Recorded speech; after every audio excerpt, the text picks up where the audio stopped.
что Českая Республика единственная страна Вышеградской четверки, которая не соседем Украины.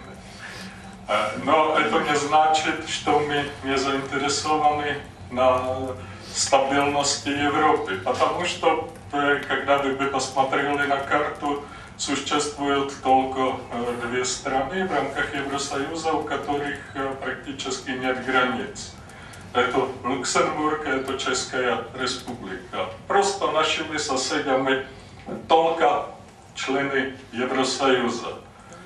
И это значит, что мы больше заинтересованы в стабильности и безопасности Европы как такой. И в этом случае нас очень интересует то, что будет на границах Евросоюза. Куда пойдет Украина?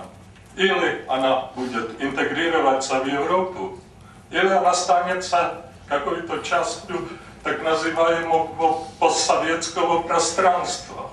И это ваше решение, это не наше решение.